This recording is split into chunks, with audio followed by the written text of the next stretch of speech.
Well,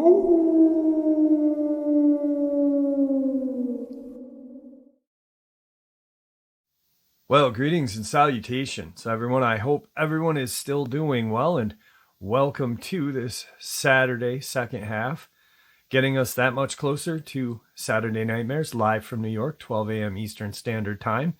I hope to see you all there. We have a lot of fun, share a lot of experiences. It's a good time. Before we get into it, a couple links. As many of you know, I rely on Patreon, PayPal, channel membership, and the merch to help the channel to continue to grow and go. Links to Patreon, PayPal, and channel membership is in the description below. Merch displayed directly under the video. Also, Dogman Frightening Encounters, Volume 1 through 3, the audiobook versions. They were written and researched by Tom Lyons, narrated and produced by me, Jeff Nadolny. Those audiobooks are available on Audible, Amazon, and iTunes, links to which are also in the description as well. And finally, last but definitely not least, if you'd really like to help support the channel to continue to grow and go, simply subscribe. It does not cost a cent. Click that like button, takes half a second. If you don't want to miss out on any of the informative uploads I put out daily, click that bell icon, and folks, please leave a comment. Why? Well, because all of these things really do help the channel to continue to grow and go. And yes, folks, they definitely matter. Now, everyone, I have taken far too much of your time. Let's jump in to today's second half, shall we? All right, so about 2 years ago, I had received an email from a subscriber who had shared an encounter with me. He had typed it out and left his phone number. At the end of the email said, "Please do not share this until I am ready for you to share it." I've had numerous encounters like that. One would be from Terry. His brother Jody had shared an encounter pretty much right when I started the channel. And I sat on it for, a long time, 3 years, 3.5 years. This gentleman, Ron,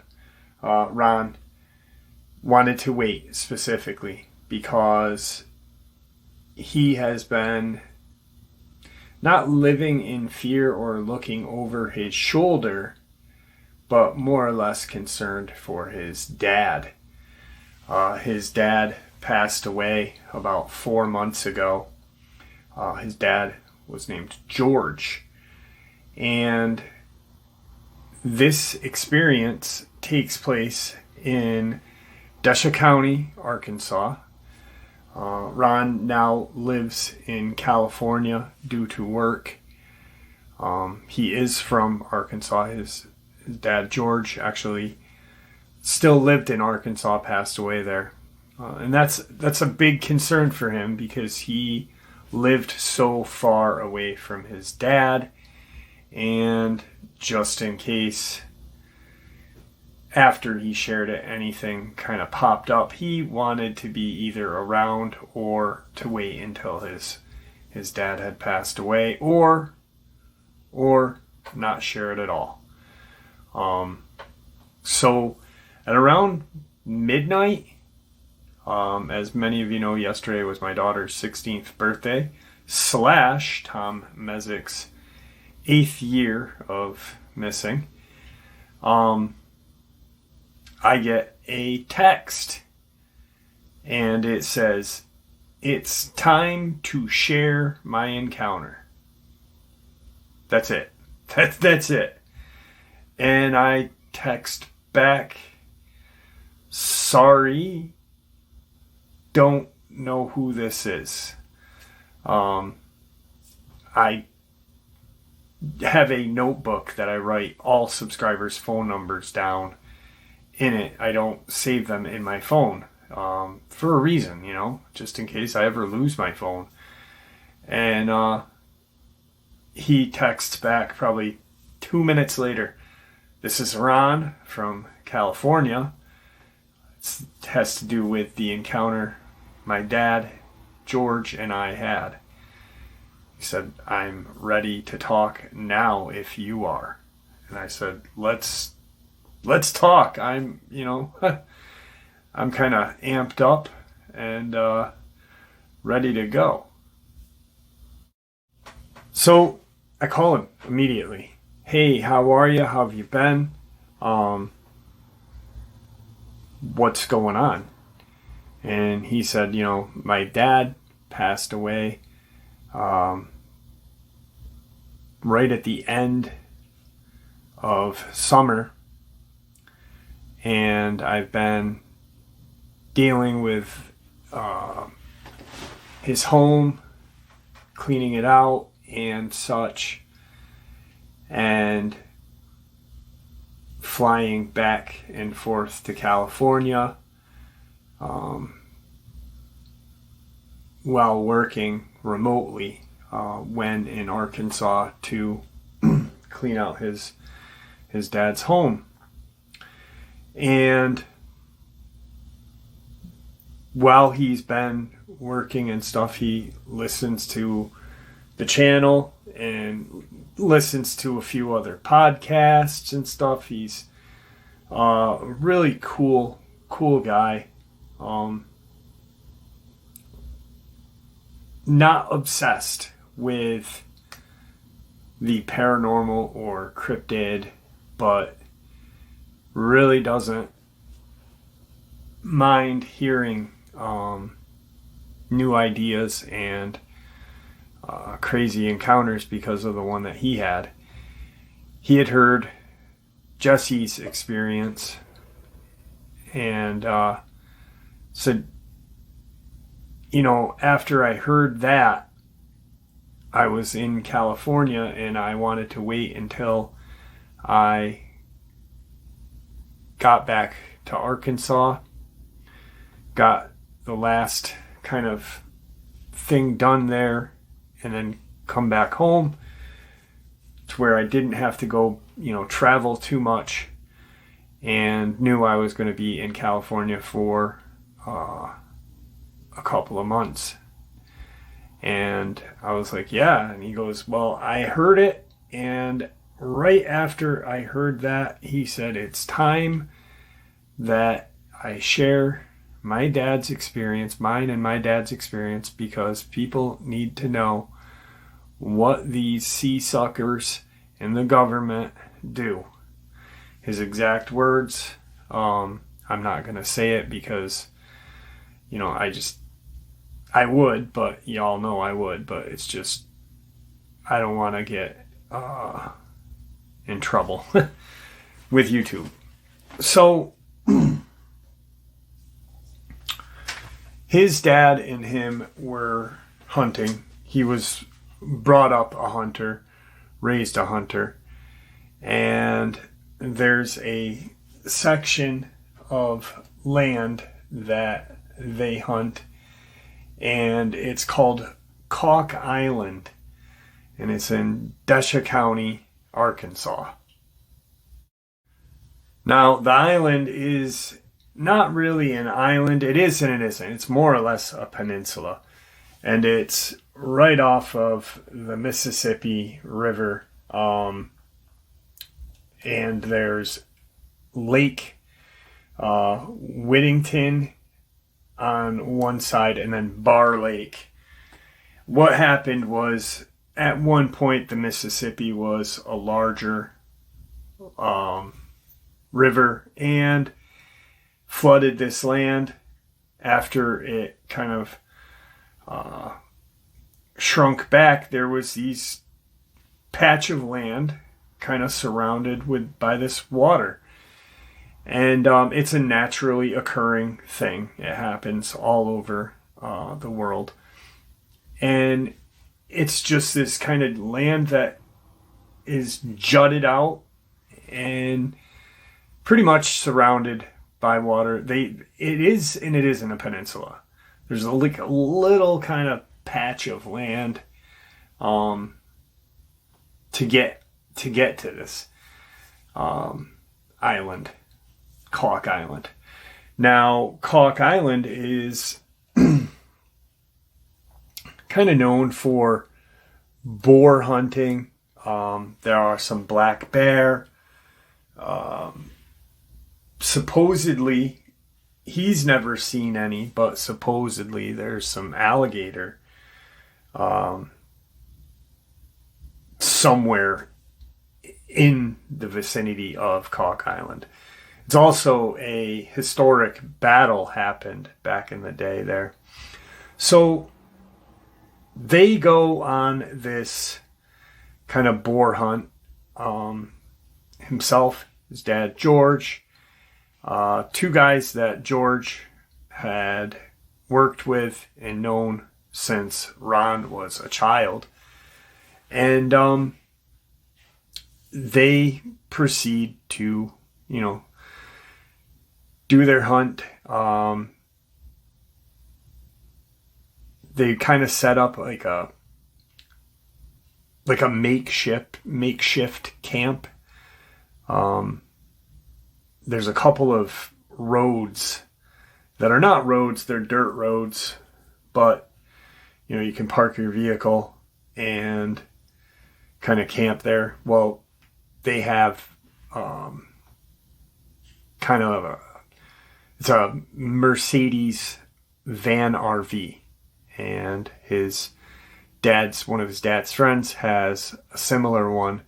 And what they did was they kind of parked next to each other, or side by side, so the doors were facing each other, and they kind of made this little camp area. Nothing big. They were only going to be there for a day or two. They just went out boar hunting. Ron hunts with a 270. He's hunted with this rifle for years, this caliber. He has taken down some rather big game, some black bear with it, deer obviously, and such. He knows that it's got stopping power. That round has supposedly, some hunters have taken out moose with it. So it's a good round. So they're parked on a road that is called Rim Road. It's pretty much in the middle of Cock Island, and it runs pretty much right across it. Where they're parked, there's a couple of bodies of water on each side of the road, lots of woods, some clear-cut property as well. I don't believe there's any houses on this portion of land. So they get there, and obviously they don't have to cook outside. They've got, little inside propane stoves and stuff. And, George is old, his buddies are old, and they just want to, kind of go out for the hunt and kind of have that comfort, get done hunting and sit back and watch Wheel of Fortune or Jeopardy or whatever, after the hunt, and have a cup of coffee in the, warmth, eat, so they get there and they have their, set up, hang out, shoot the breeze, and kind of plan the day. Like, this is what we're going to do. This is where we'll go. I've heard and know that the boar are fairly decent here. So the night goes well. They go to sleep. They get up, and it's not like deer hunting season for them. They don't get up bright and early 4 a.m. And go out. They get up around 8, get ready, and go. Like I said, it wasn't, if they didn't get anything, they would have been fine. If they did, that would have been even better. So they start kind of walking out into this marshy land, pretty close to this lake that's in the middle of this island. And there's lots of little lakes from when the water had flooded and created this island or peninsula, whatever you want to call it. Its name is Calk Island, but technically it's a peninsula. And they don't have any sightings. They don't have any physical sightings. They do see a lot of prints and a lot of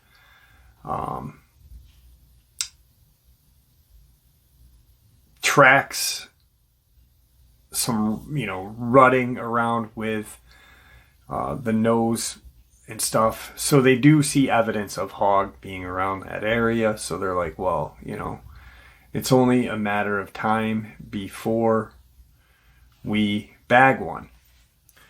Now, a couple of hours go by and they hear a shot off in the distance. And the report kind of, if you're a hunter, you know exactly what I'm talking about. About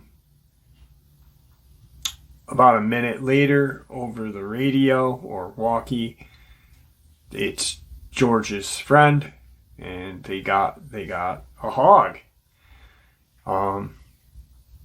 They're like, that's awesome, first one of the day, yada yada.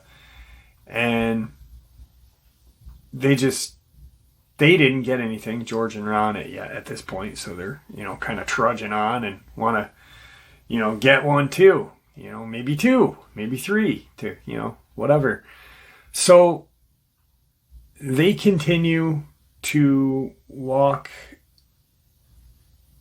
and they end up in a large kind of dense set of woods, which is probably northeast of this one lake called Dad's Lake. They're pretty deep in the woods off the lake. They started to follow this game trail. Which kind of hogs will just rip through the woods, So they're kind of following and talking, and all of a sudden, Ron is, looking around, and George looks over at his son and says, "Stop talking for a second and listen." It's dead silent. And Ron kind of looks at his dad, and they both get this kind of looking around look. Is there a bear in the vicinity? Is there a hog, a male hog in the vicinity that, might charge at him with its tusks and stuff? They kind of not really get back to back, but they're pretty close to each other. And it stays dead silent for 20 to 30 minutes. Just an eerie vibe going on. They don't hear any kind of walking. They don't hear anything that would be predator related. So they're kind of on edge, like what's out here, and that made everything go silent. If it was a bear or a male hog or whatever, it would have obviously made itself known by now. It's now around 5 o'clock in the afternoon. They're both getting hungry. Screw it. We'll go back and then get something to eat. Maybe we'll go out right before it gets dark and take advantage of, the lighting and such. Now, At that time, it was legal to hunt hog on private land with thermal or night vision. On this land where they are, no. So they had to kind of eat and then beat the sunset. They radio in to the two other fellas, hey, we're going back to camp. We're going to get something to eat, some water, and then we might go back out a little bit before it gets too dark.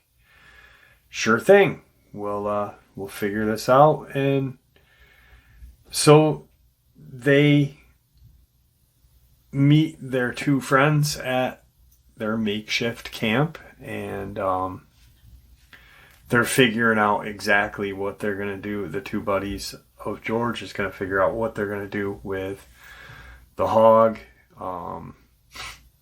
Obviously, they don't want to eat any of it, but George's friend is and does eat wild hog. Ron has said he had it once, and he said it was absolutely disgusting. But apparently George's friend really dug it. So they get back, they're eating, and they have some coffee. And now it's about 6:30, and they start heading back the way they had come, which took about an hour for them to walk to and walk back. So about 2 hours. So they are going to just kind of beat the sunset. Like if they bag something right before it's dark, they're good. Even Enron said, even if it was dark and I was able to take the shot, he said, I gonna be honest, I didn't have night vision goggles or thermal, but I did have a thermal scope. He said, and I put that on right before we left, just to be kind of tempting fate, I guess. So they get ready to go out.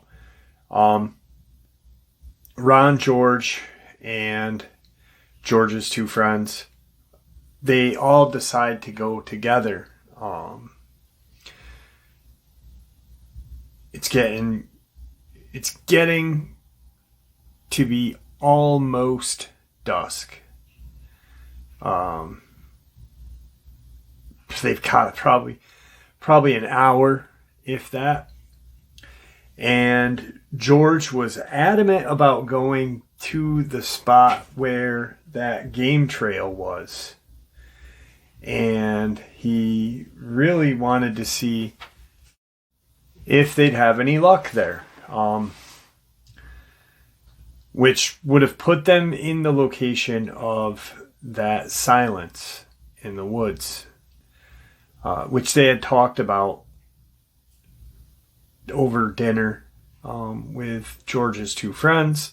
And that's why they wanted to go, because they didn't have anything strange happen. Well, they were also on the opposite side of this lake or water mass.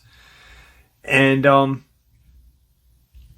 they know they're not going to get there, but they're going to try to get as close as possible. George, being an old timer, pretty much says, screw it. If we bag one and it's almost night, we're not doing anything illegal if we're not using night vision or thermal. So they go, and Ron is not feeling it. He's just kind of going along for the hike at this point. But George was just a real stubborn, adamant guy. He wanted to. They get probably halfway there, and they're in the deep woods. They're just trugging away, and they can hear kind of like movement, birds, the basic natural sounds. And almost like someone hit the mute button. It goes dead silent. And all four of the guys notice it at practically the same time. And they all look at each other. And the two friends of George kind of get a little nervous. They're like, what the hell? Is there a bear? Is there a bear? That's what those two guys are thinking. George, being George, just pretty much belittles them, calls them, they're all old, they're all older. And they've worked together for, years, retired together. And, so it's fun prodding,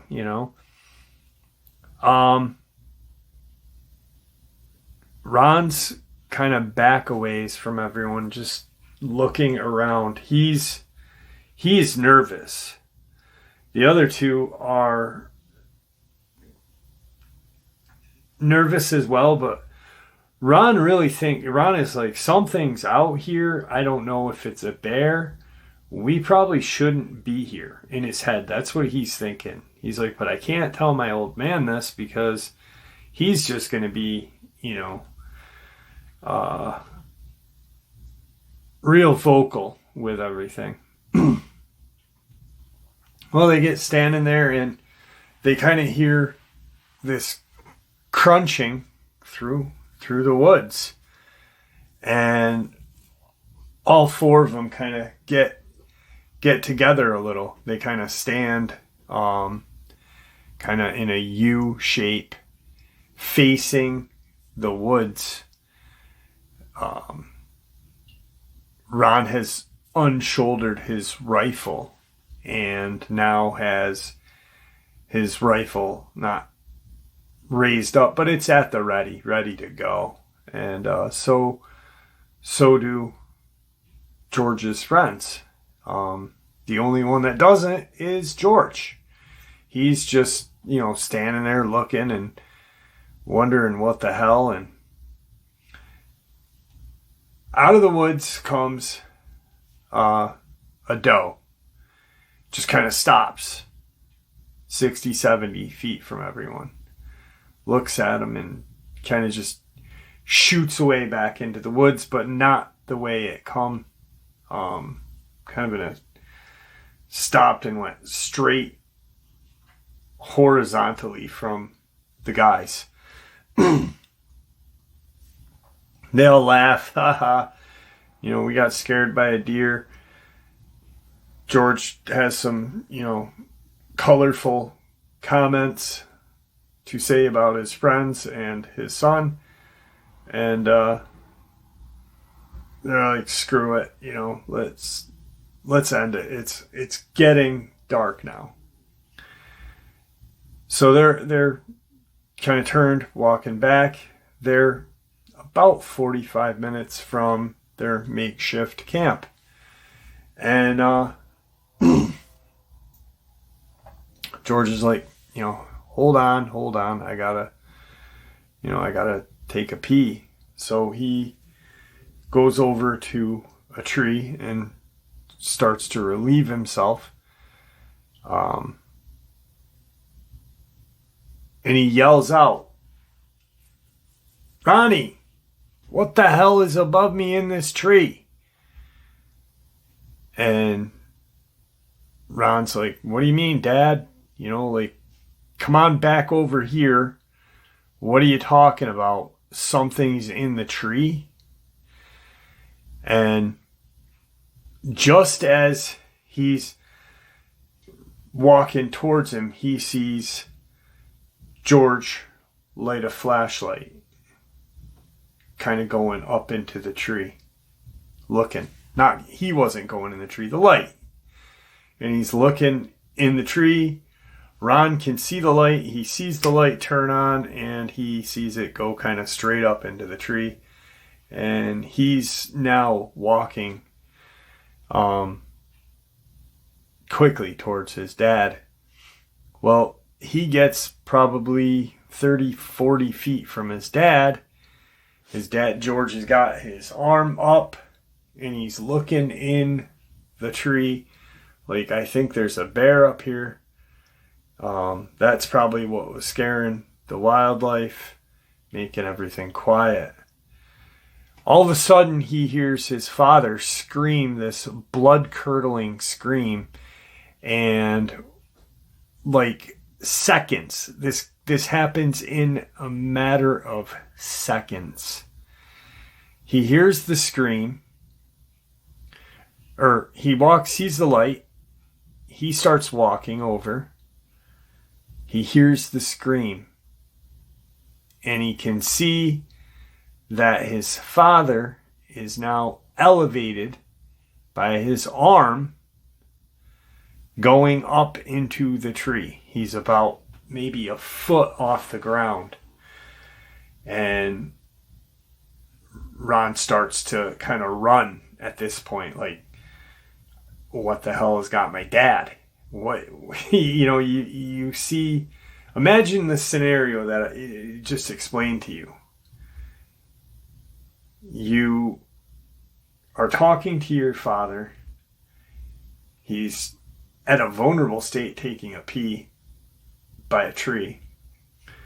You see his flashlight click on, and you see it then point into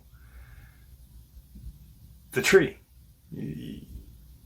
And all of a sudden, you hear this just terrible scream, and you see your father being elevated into the tree. He unholsters his rifle, and he's looking through his scope, which, like I said, it was a thermal, not a night vision. And what he sees is a shape of he can't really make out the body. He sees an arm, and he sees his father's arm, and he sees something's got his dad's arm almost above the wrist a little. And he sees this kind of hunched blob of, and it's the way this Dogman was standing, or stationary in the tree. But he sees ears. He just sees these gigantic ears in his thermal scope.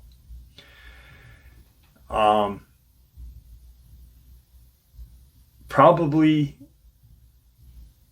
less than 5 to 10 seconds later, Ron has got his rifle raised up, looking, and he hears this another just almost scream, but a pained, like you hit yourself with a hammer in the hand or something. And he sees his father fall to the ground. He's more than 3 feet in the tree, or going up the tree, and his dad lets out this just horrific scream again, and Ron sees him drop. George's two friends they make it to close to where Ron is. They're older, they can't run as fast, obviously. And he sees this wolf head, and it's kind of shimmying up the tree. And he sees his dad laying on the ground, and he runs over and sees that his dad is now missing part of his arm from about an inch below his elbow down is gone. Blood's just pouring out of his arm. Ron quick untakes his belt off and makes a tourniquet as fast as he can, puts it right above or right below his bicep, above where the torn arm would have been, and kind of in that crotch of your forearm and bicep area, and just yanks it tight. Calls to George's friends, get over here, help me. What the hell? You know, he's now in panic mode, and he's pissed at his dad's friends because they're just standing there like idiots. He gets his dad sat up, and he hears this growl and kind of like a shaking. But you know how a squirrel sounds when it shimmies the tree? Something like that, but much, much louder. He takes a shot with his 270 into the tree because he looks up and he can see this thing coming down the tree now.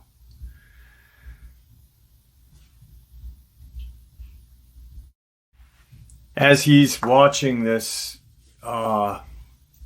Dogman come down the tree, he takes another shot. A headshot. And it falls to the ground like a thump. He's looking at this creature that's in front of him, and he's looking at his dad and his dad's friends. He's like, call for help. There is cell service here. Call 911. Tell them where we are. Tell them that there was an accident. My dad is bleeding. We have a tourniquet on my dad. That we will meet them on Rim Road. There is a clearing in that area just a little before or after where our camp is. Get them here now. Let them know that my dad is bleeding out.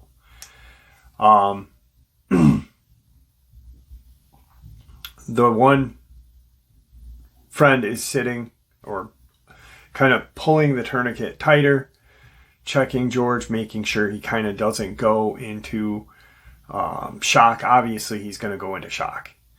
But kind of is got this tourniquet clamped tight. The now other friend is standing next to Ron. And they're both looking down at this monster. They can see because this creature's lying face down, and you can see the shot that the initial shot went through its neck and came out the back side of it. There's just like this blowhole. And the last shot, the one that dropped it out of the tree, was either above or below its eye. He couldn't tell at that point. All he could tell was there was just another kind of ripped out hole there.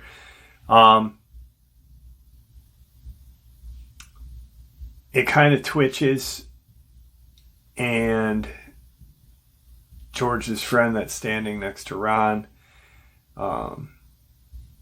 is carrying a sidearm, and he pulls it out. And it's a .357 revolver. 2 shots. One at the base of the skull, and another one right below the neck shot area. So, pow, pow. kill shots. Nothing, you get shot, anything gets shot in the back of the head right in that area. Your severed spinal cord, brain function is gone. It's dead. The friend has got the helicopter on its way. They kind of get George up and start the walk out. They can hear, probably after like 7 to 10 minutes, they can hear the helicopter. Everyone's talking to George to keep him awake and functioning.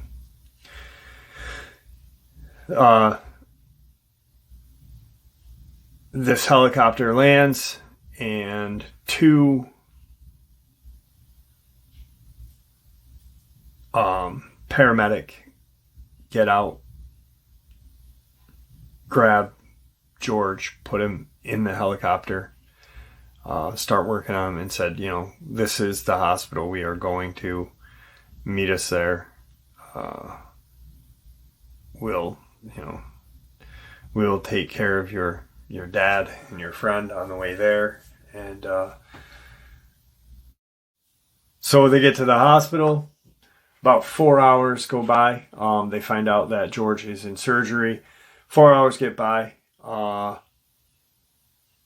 The surgeon comes out, starts talking to Ron, and says, we saved your father's life. He lost a lot of blood. We did have to, give him a transfusion, and we had to amputate a little more of his arm for the simple fact that we were worried about sepsis, and we wanted to make sure that, there was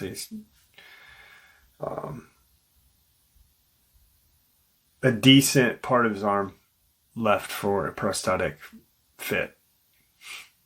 Can I see my dad? No, not for a while. Sorry. Okay. Ron walks back to tell George's friends what's going on. He walks into the waiting room and sees 2 gentlemen in khakis and black t-shirts speaking to the 2 men. Instantly, everything stops as Ron walks in.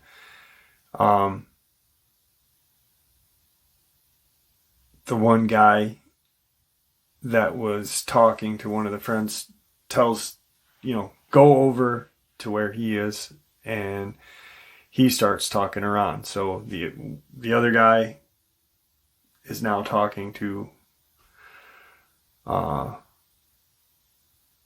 George's friends.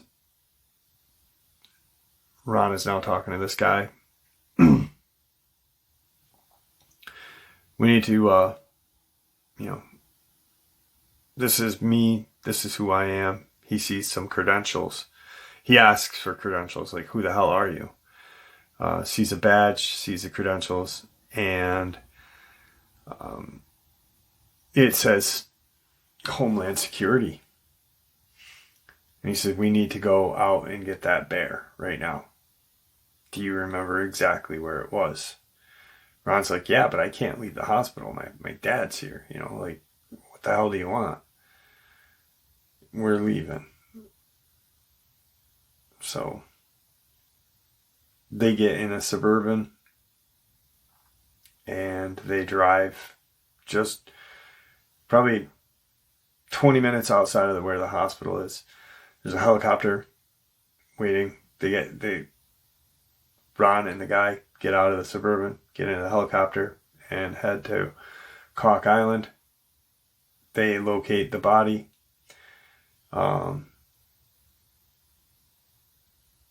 Homeland Security guy puts it kind of like a geo-tracker thing on the body, and they drive back to Rim Road and park. Nothing said between the two. Nothing. Not a friggin' statement is said. Which is really concerning for Ron. Because now he's outside of his comfort zone. You know, he's far away from his father, who's almost lost his life.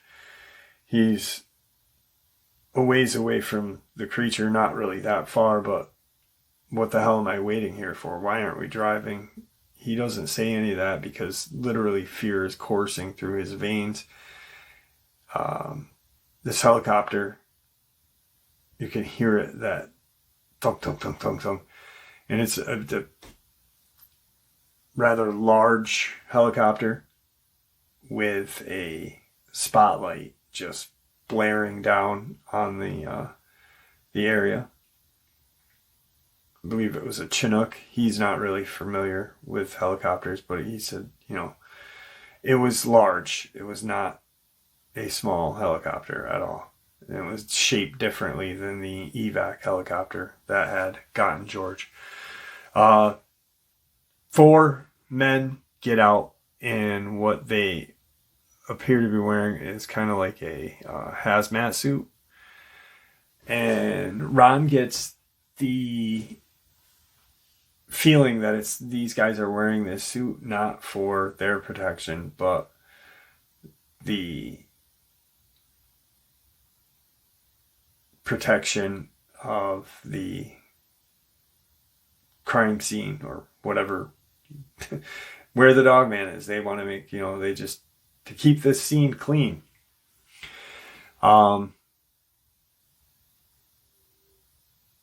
They come back out of the woods probably 25-30 minutes later.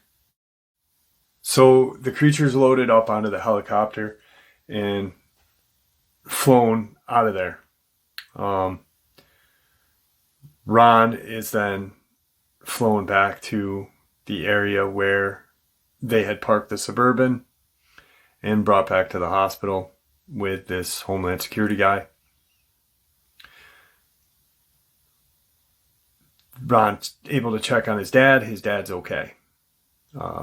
He sees his dad, tells his dad, you know, hey, everything's going to be okay. You're alive. Thank you. Thank God. You know, let's not talk about anything until, you know, there's someone that wants to talk to us about what happened. They're put up in a hotel room overnight. Ron, George's 2 friends, all in separate rooms. The next morning, Ron is awoken and brought to the hospital by the 2 Homeland Security guys. Where's my dad's friends? They left last night. What do you mean they left last night? They left last night. That's all you need to know. They go back to the hospital, and the one that had taken Ron out to Caulk Island again goes into George's room with Ron. Pleasantries are, you know, hello, mister. My name is. I'm here to talk to you about the bear that attacked you and the bear that your son had shot. And George, like I said in the beginning, is, you know, he's a character. You know, he pretty much says, well, that ain't no bear. What are you talking about? That thing was, you know, in a tree and ripped my arm off. Well, that was a bear, sir. And you are not to talk about it. George being George, more colorful expletives are stated, and the Homeland Security guy looks at Ron and looks at George and says, listen, this is how it's going to be. And providing you agree to what we say, you will be compensated. Sign these papers that state you were attacked by a bear, your son saved your life by killing that bear, and you will receive $250,000. No questions asked. Just you have to follow what this paperwork says. Ron looks at his dad and shakes his head like, I'm signing the paperwork, you're signing the paperwork, and we are not talking about this ever again. Paperwork signed. Homeland Security leaves. They're left like, where the hell's our money?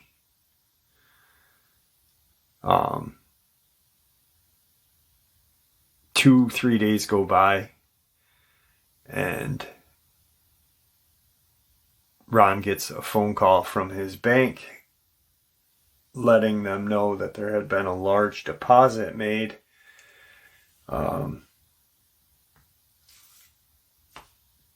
Pretty much $250,000 in your bank account. Okay, thank you.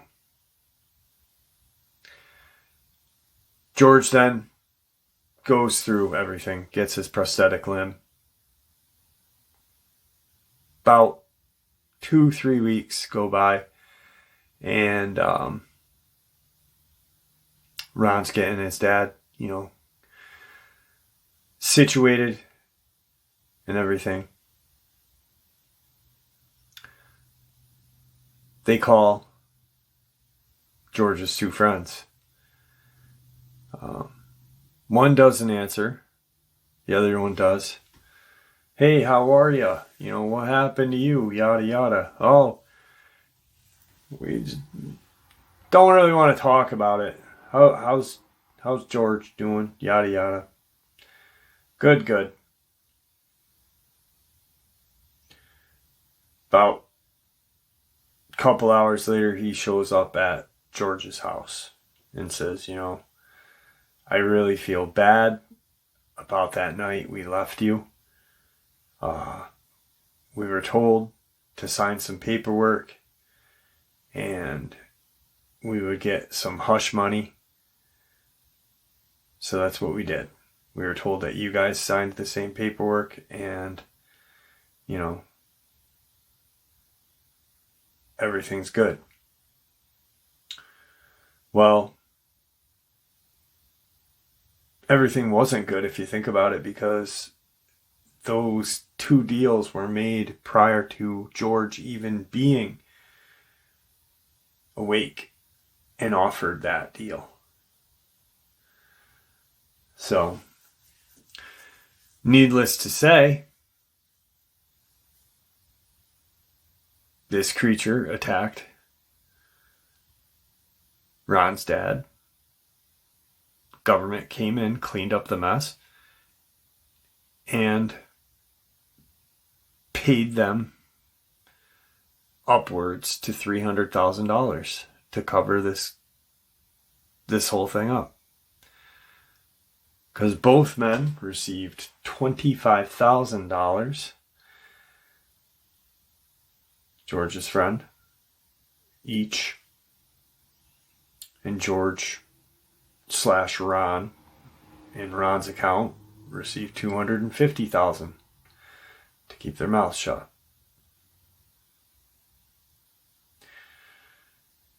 That's how they work. And right after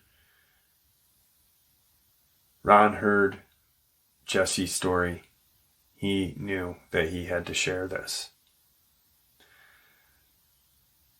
I've never heard the government buying silence. I've heard them threatening silence, but buying silence? And it was a ways ago, so it's nothing new. But that's insane. And there you have it, folks. I hope you all enjoyed this bonus as much as I enjoyed sharing it with you. I'd like to thank you all for supporting the channel. It is, after all, your support that keeps the channel growing and going, and what gives folks like us a place and a chance to share our experiences and theories judgment-free, simply treated with the respect we all deserve. Everyone, please stay safe, happy, healthy, and ever vigilant, keeping an eye on our children, pets, family, and friends. These creatures are real. They are out there and dangerous. Share this information with those you love and care about, and it may just help save their lives someday. Until next time, never stop asking questions, never stop searching for the truth, and God bless.